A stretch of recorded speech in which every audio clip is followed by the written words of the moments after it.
સમાચારોની શરૂઆત કરીએ આપણે સૌથી પહેલા મહત્વના સમાચારથી વાત કરીએ આપણે ભાવનગરની તો ભાવનગરમાં જોવા મળ્યો હાઈ વોલ્ટેજ રાજકીય ડ્રામા જે આપણે વાત કરીએ તો શહેર કોંગ્રેસ પ્રમુખ સામે કોંગ્રેસના ઉમેદવારના અપહરણની એફઆઈઆર નોંધાઈ છે ગણતરીની મિનિટ્સમાં જ છુટકારો થતા સમર્થકોની નારેબાજી પણ જોવા મળી પ્રમુખ લાલભાઈ અપહરણ કર્યાના આક્ષેપો સાથે ફરિયાદ નોંધાવવામાં આવી હતી ત્યારે જણાવી દઈએ કે ભાવનગર કોંગ્રેસ શહેર પ્રમુખ લાલભા ગોહિલની ધરપકડનો સમગ્ર મામલો છે જ્યાં 6 કલાકથી વધુના ઘમાસાન બાદ લાલભા ગોહિલ પોલીસ પકડથી મુક્ત થયા લાલભા ગોહિલ મુક્ત થતા શહેર કોંગ્રેસમાં હર્ષનો માહોલ જોવા મળ્યો હતો મહિલા કોંગ્રેસ દ્વારા લાલભા ગોહિલને હાર પહેરાવી તિલક કરી અને હર્ષનાદ કર્યો હતો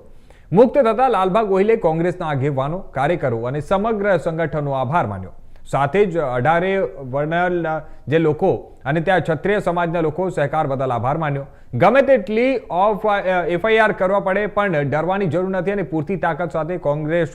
કોંગ્રેસના ઉમેદવારો લડશે તે પ્રકારનો તેમણે દાવો કર્યો છે અને એ જ પુરાવાને ફરિયાદને હું અડકતો પણ નથી તેમણે પણ કહ્યું અને પક્ષનો જે રીતે એમનું નામ ખરાબ કરવા માટે કોશિશો કરવામાં આવી રહ્યા છે જેલવાસ પણ ભોગવવામાં આવી હતી અને જે ફરિયાદ થઈ છે એ સરકારના ઇશારે થઈ છે અને એ વિશે હું કંઈ જાણતો પણ નથી તે પ્રકારનું તેમનો દાવો છે અને ઉમેદવાર પોતે પોતાની રીતે ગયો છે જેનો વિડીયો પણ વાયરલ થયો છે અમને વિશ્વાસ છે કે હું નિર્દોષ સાબિત થશો તે પ્રકારે તેમને છૂટતાની સાથે જ નિવેદન આપ્યું હતું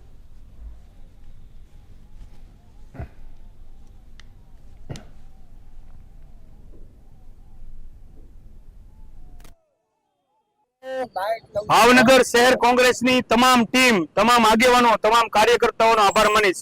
સાથે સાથે 18 વર્ણના લોકો મારા ક્ષત્રિય સમાજના લોકો તમામ જે હાજર રહ્યા અને જે એમને જુસ્સો અને ઉત્સાહ બતાવ્યો એ બદલ એ સૌનો આભાર માનું છું અમે આવી ગમે એટલી ખોટી એફઆઈઆર કરશો અમે આના ડરવાના નથી અમારો સૂત્ર જ છે અમારા નેતાનું પણ સૂત્ર છે ડરો મત કારણ કે તમે સમજો ગુજરાત પ્રદેશ કોંગ્રેસ સમિતિના અધ્યક્ષ અમિતભાઈ ચાવડા હોય કે અમારા આપણા પનોતા પુત્ર એવા શક્તિસિંહ ગોહિલ સાહેબ હોય એનું આ બધાનું સૂત્ર છે ડરો મત તો અમે કોઈથી ડરવાના નથી અને આવા ભાજપ સરકારને કે ગમે એટલા કેસ કબાડા કરી લ્યો અમે ડરવાના નથી ડબલ તાકાતથી કોંગ્રેસ પક્ષનો સૈનિક લડશે અને જીતશે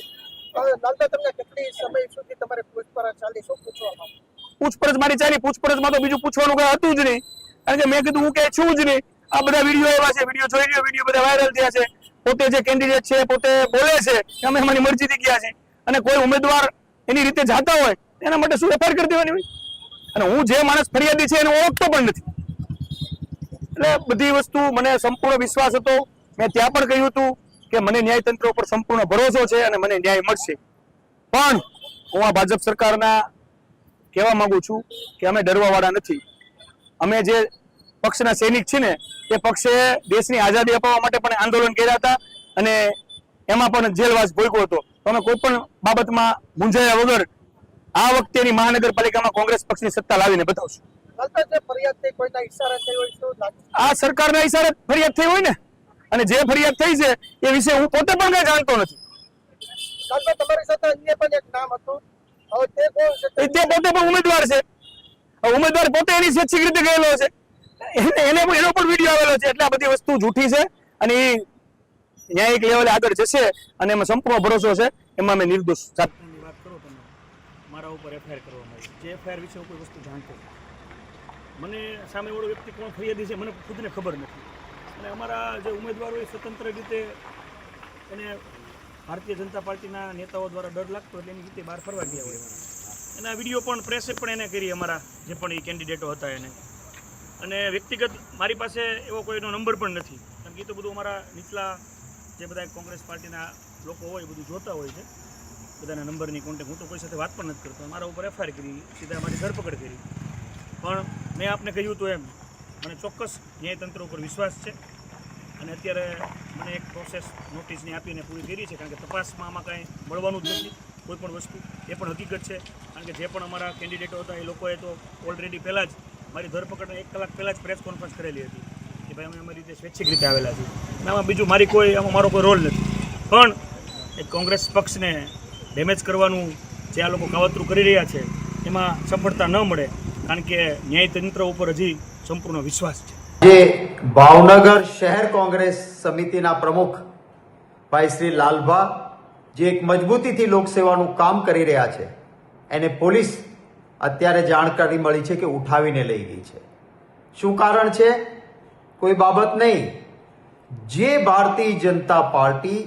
હાર ભાળી ગયા પછી લોકશાહીમાં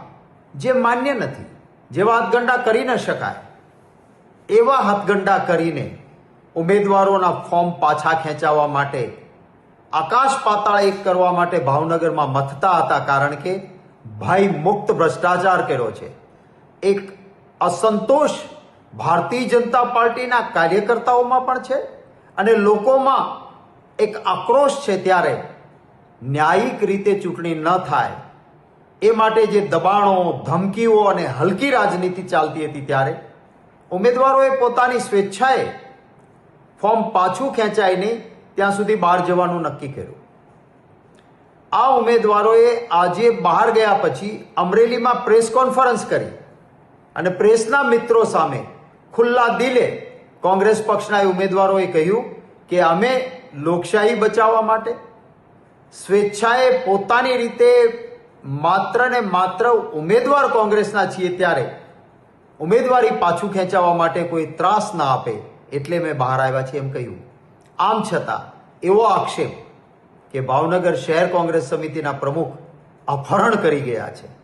અને એને પોલીસ સ્ટેશને લઈ જવામાં આવે. હું માનું છું કે પોલીસ એ પ્રજાના સેવક છે. પોલીસ આ ગુજરાતની એ પરંપરા રહી છે